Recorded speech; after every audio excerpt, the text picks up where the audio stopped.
guys, welcome back to Vinceville Customs. So today I'm sharing with you 3 Cyclops kits that I just painted up. I did do a garage kit review on these a while back. They are produced by Wolfpax. I don't know who sculpted them. I completely forgot. I probably might have mentioned it, or someone might have made a comment on the review video. I don't really remember, but they are really great, amazing kits. If you're a fan of Jim Lee 90s X-Men and Cyclops, this is pretty much just looks like he jumped right out of the comic book. It's really great sculpt. I like museum poses a lot. If I was like a huge X-Men fan and I had to have the team, this Cyclops would probably be one of the ones I would go for. It would either be the Sideshow Cyclops they just showed out or this one. Out of all the Cyclops I've seen out there, it's a tie between both of them.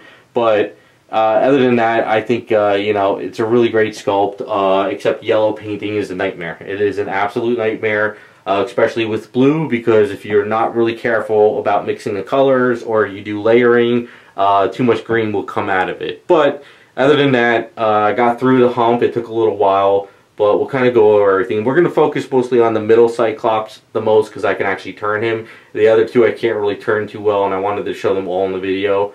But we'll kind of start off with the classic first. So the classic is basically, you know, the old school version where he just has no hair showing, nothing around his chest. It's just the old school first appearance type thing. Really well sculpted. So for his outfit, we did pretty much a darker blue, and the shading is actually brown mixed with blue, so it's not just black shading. There's a mixture of browns in there, and that kind of makes it a little bit more old school and a little bit dirty. And I really flatten it as much as I can, but I'm sure the lights are really just making it look more shiny than it is. The outfit, as far as the yellow, it's kind of a mustard yellow, but it's not like a lemon yellow. It's kind of like a mixture. Because you wanted to make the yellow pop a little bit more, but yellow against blue, no matter how much you do it, depending on like how dark of the yellow you do against like a blue like this, it's going to make it pop. But if you were to put this yellow against like lemon yellow or some other yellows in my paint setup, you would see that it's pretty dark. The belt buckle is just like a mahogany red in there, just to kind of give it like that leather look almost. Base is just your simple X base, you know, black with a red X on it. I use Spaztec paint for that. The black is actually, what is it? I used Duplicolor black, not gloss, but universal black, I think it was. I don't know, it worked out pretty well. But I did the red of Spaztec flat red, or just solid red on top, and it worked out great. So I think the Spaztec colors are really great for doing like flat top coat type stuff. So that's kind of that. Now, each of these heads are, well, the one on the right is removable, but this head over here that we're looking at right now is not removable, but it has a change of face. And that's the only downside with this, is trying to get that face out of there without scraping the paint is kind of like a bad design. I really wish they would have maybe tried to make it removable or some other way, but I guess it's kind of hard. So you can see over here on my little steak knives that I use for painting stuff, I have all of them magnetized to those. So they're just kind of sitting there. So with that being said, we'll kind of go on to these two. Now, these two are painted differently, but like I said, they all actually are all different shades of yellow and blue, but in the video it might look like they're the same, but they're not. So anyway, this head is removable because you have hair that's kind of sculpted in back here, so it's removable. That's actually not comic accurate. He really didn't have the hair in the back of his head. It basically is just kind of like just at the top of the outfit. So this head is removable. So being removable, it's easier to get this face out, because if you want to get the face out, somebody showed me a picture of somebody drilled a hole behind the mouth area. So when you pop this head out, see if it does come out. So if you pop this out, you drill a little hole back here, and then you can put a paper clip in there and kind of pop out the face, and you can do it that way. Now the only problem is, this Cyclops, we can't do that because I did custom work where the head is actually attached to the body. So that is a little bit of a different. We'll get into that in a second, but the way it came out to be is this Cyclops is painted in what you would call Marvel vs. Capcom colors. So the yellow is just a little bit of a brighter yellow than that retro or classic Cyclops. But it's got a little bit more of orangey in there, so put a little bit more orange in there, not much, but a little bit. And then the red, I mean the blue is pretty much a basic blue, which is kind of a little bit of a lighter blue than this one, and it's purple shading. Basically, that's like Marvel vs. Capcom colors. I pretty much looked at all the artwork and I matched up as best as I could.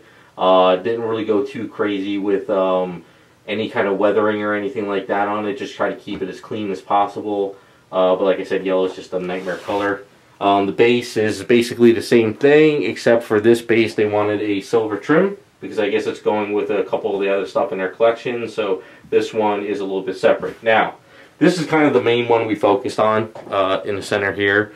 This one is really more of a mustard yellow. This one, basically, I did a little bit more weathering on the pouches, because since it was a darker yellow, I could actually bring out a lot more colors. So I really had to mix up a mustard yellow for this one, and basically just ran around with it and did it. As you can see, it's a really great sculpt. So over here, as you can see the back of his head, I chopped out the hair and I resculpted this flat part here, and I actually attached the head. So his head is not removable now. It is fully attached to the body like the classic, and the only problem is you got to try to get out the face there. Now, this chin is actually toned down, because we made a throwaway mold of this face just to tone down the chin, because he really wasn't a fan of the chin that came with it. It's kind of more of a, let's see, so I think it's these heads right here. So, as you can see, these heads right here, it's kind of, I'm not really in the light, but they have these really flat looking type chins. So that one we gave it just a tiny bit of a little bit more of a butt chin, I guess you could say, just to tone it down. So this one comes with a little bit of an extra thing, just to change it up, something a little different. So each visor has a little bit of a metallic tint to each visor. So this one has a little bit more metallic into it compared to that yellow. This one over here has a little bit lighter, so it's not actually the same yellow. The same thing with the chest pieces. The part around here is pretty much the same sort of metallic look of these visors. So I didn't want to just do like yellow outfit and then yellow visors all the same. So it's a very tiny tint. In yellow, it's hard to see what they're there. The same thing with the classic. You can see the yellow visor is a little bit different than the yellow outfit, just to kind of break it up a little bit more. Each belt buckle and chest piece has, you know, black metallic on there, and pretty much, like I said, I think did I mention the eye visors is a basically what did I do? I did a chrome silver and a clear red on top of it. So as you turn him, it'll look like it's glowing. That's kind of like the best way we can do it without adding like lights or anything. But with that being said, that is pretty much it. I mean, it's a straightforward paint up. It is, you know, Cyclops Jim Lee, blue and yellow outfit, red X base, basically, you know, X-Men. I mean, that's pretty much straightforward. If X-Men characters are not on an X base, they're on a Sentinel base. That's pretty much, I guess, the norm of the hobby and the way things are going, which is fine. I guess that's what they're known for. But other than that, that is pretty much it. You know, I had a lot of fun painting them. I also had a lot of headaches with the yellow, but I got through it, and it worked out pretty well. So with that being said, thanks for watching, and we'll be back with some more videos.